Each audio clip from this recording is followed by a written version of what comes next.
Hey girl, we're going to talk about being busy.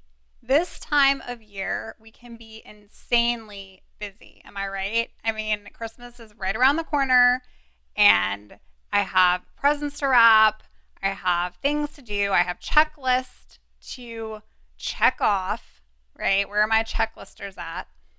And there's just so much to do. It's a state of busy constantly. Busy can be a coping mechanism when we are experiencing eating disordered behaviors or an eating disorder. I remember during my worst with anorexia, I would constantly find myself wanting to be busy, trying to be busy, doing any and everything to be busy. Why was that? We're going to talk about that today. Here we go. Hey girl, welcome to the Her Best Self podcast. I'm Lindsay Nickel, former competitive figure skater and perfectionist, turned God-led imperfect boy mom and digital CEO. If you find yourself constantly thinking about food and wondering if you'll wake up one day free from the obsessive thoughts and behaviors controlling your life, then I've created this podcast for you because I know exactly what it's like to be a downright hot mess trapped in a destructive cycle of disordered eating. I finally found freedom, and you can too, girlfriend. So if you're ready to heal your relationship with food and body and break the chains of control and show up in your best health, then grab your favorite Tarjay journal and let's get to it so you can start living your best life as your best self.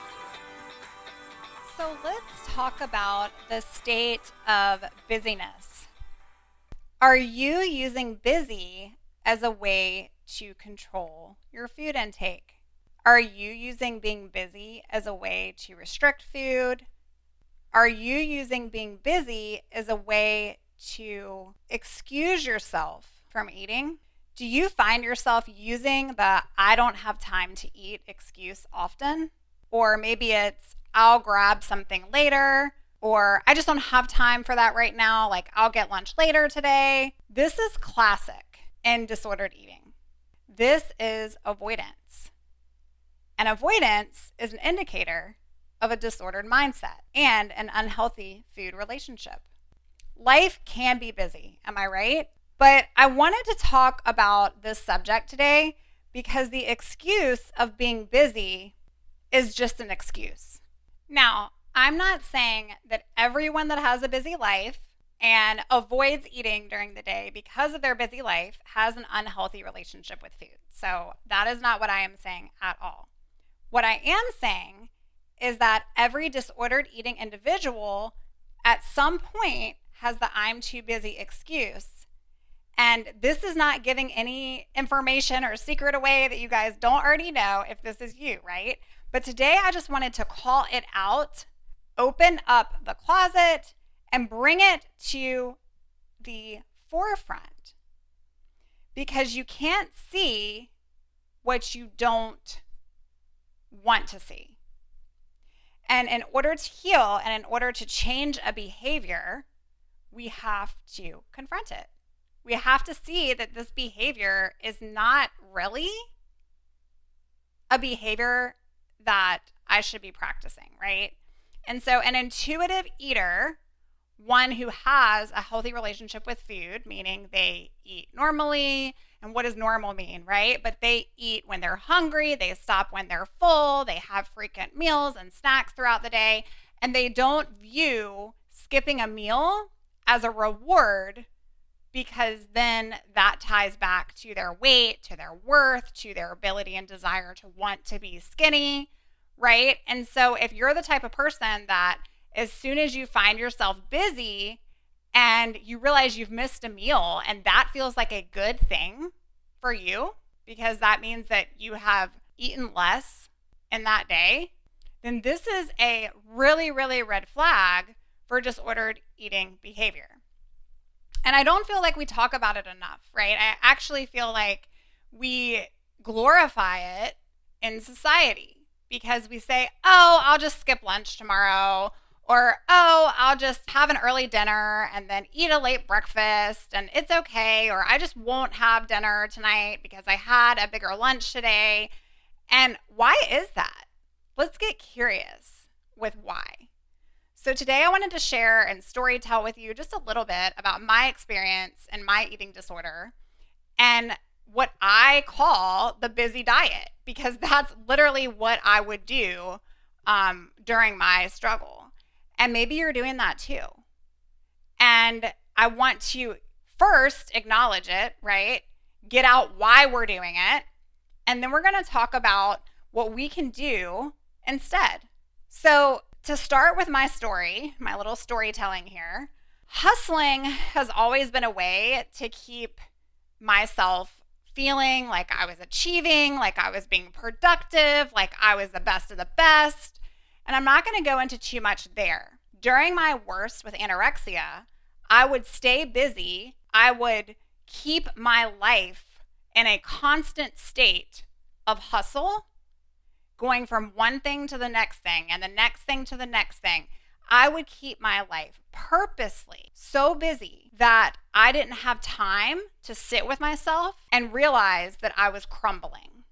I knew, right? I knew in my mind, in my subconscious, I didn't want to find time to sit with myself because I knew if I did that, then I would have to face the truth.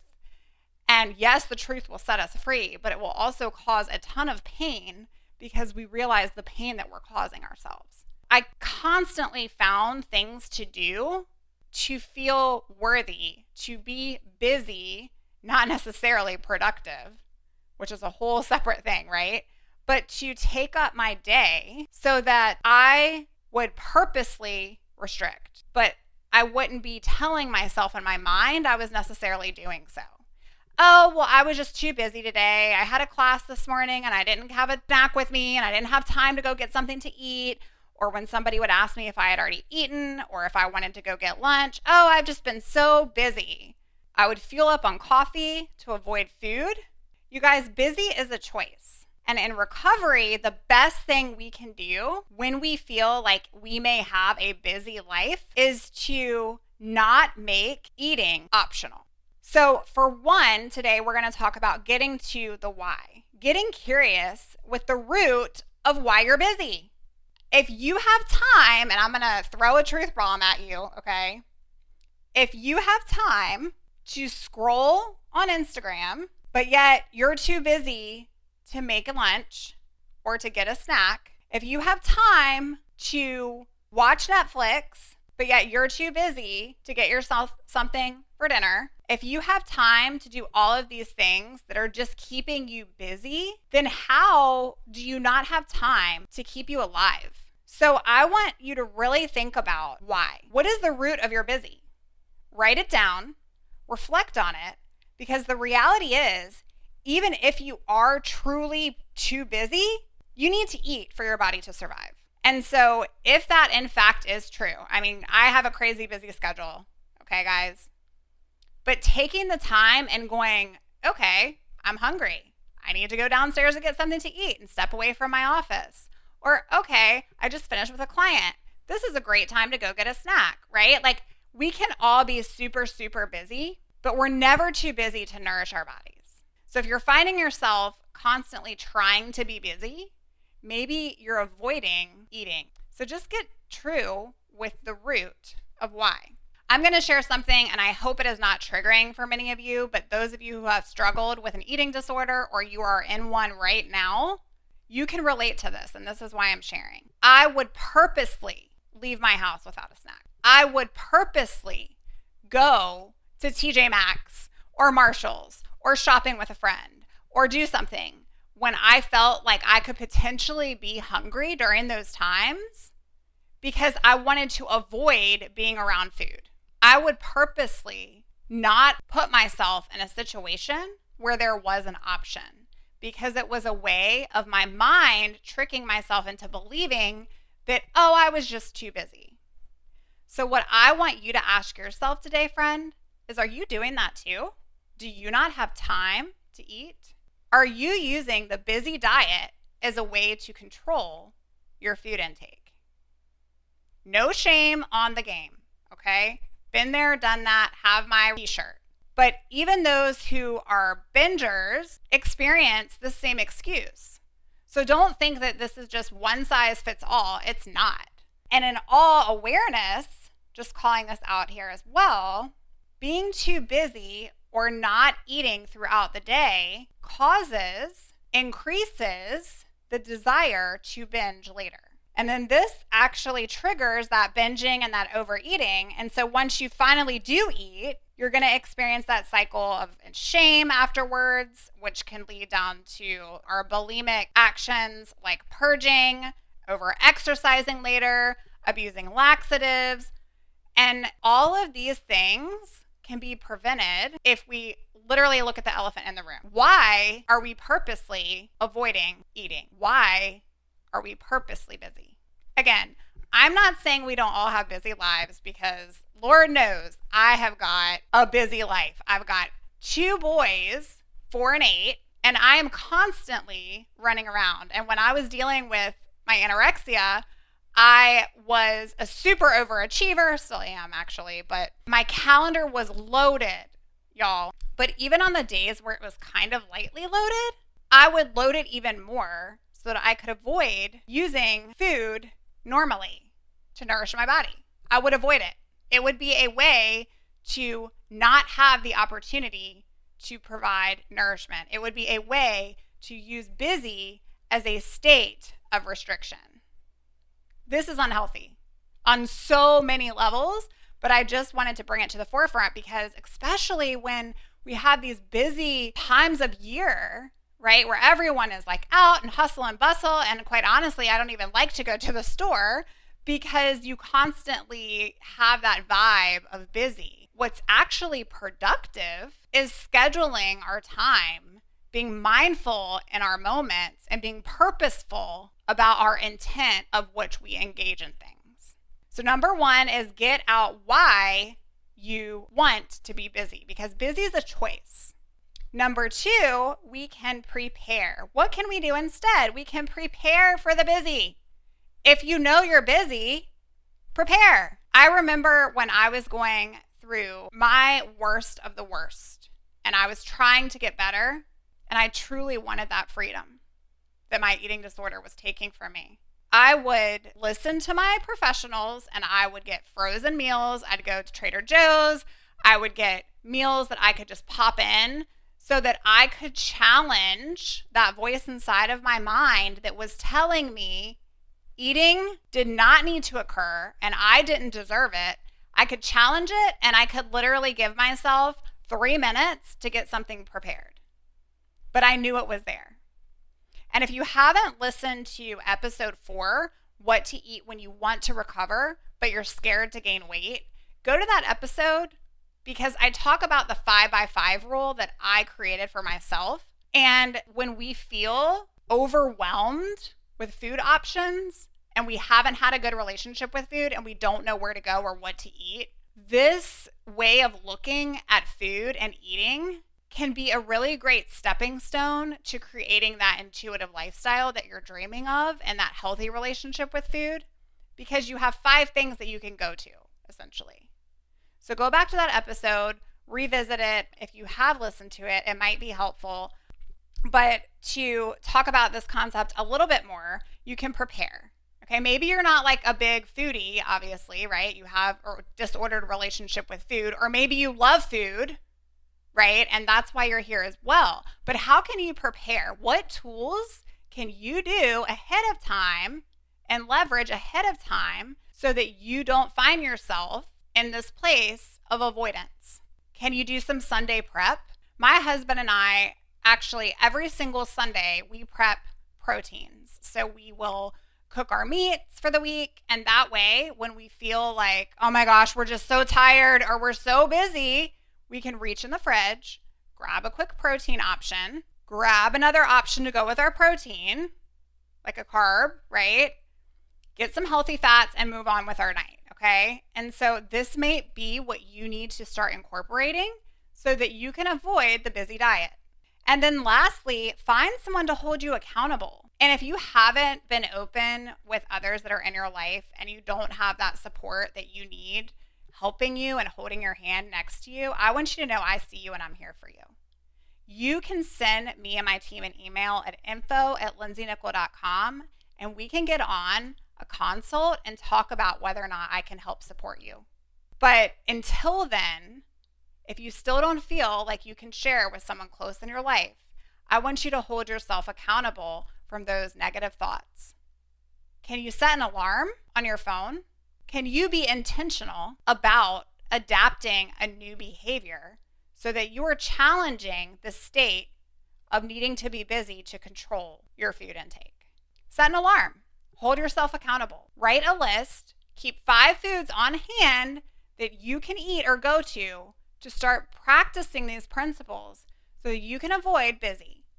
Put a granola bar in your purse. When I started eating normally again in my journey, I would start small and I would bring something that felt comfortable to me that I might have been already eating when I had that disordered relationship and I was trying to work into an intuitive eating schedule. And so I would bring a granola bar in my purse. So that way, if I was out shopping with someone and I still wasn't yet comfortable to like sit down and have a meal out either by myself or with a friend, then I would still have something to eat. And to me, that's like punching your eating disorder right in the freaking face. Because you're not allowing eating as an option. Having an eating disorder isn't a choice. However, choosing to be busy as an excuse is a choice. And being productive and busy does not equate to your worth as a person. Avoiding food, lowering your calorie intake so that you can feel like you're going to become better in a new body or a body ideal that's not even rational does not equate to worth. Just like I talk about with my clients, intuitive eating principles and learning who we are again and embracing that change and creating a new self, our best self. I also talk about intuitive process of being intentional and being present and slowing down. Because I can guarantee you, if you literally wrote on your piece of paper everything today that was so super busy that you could not find the time to eat, you would realize you could find the time to eat and you chose not to.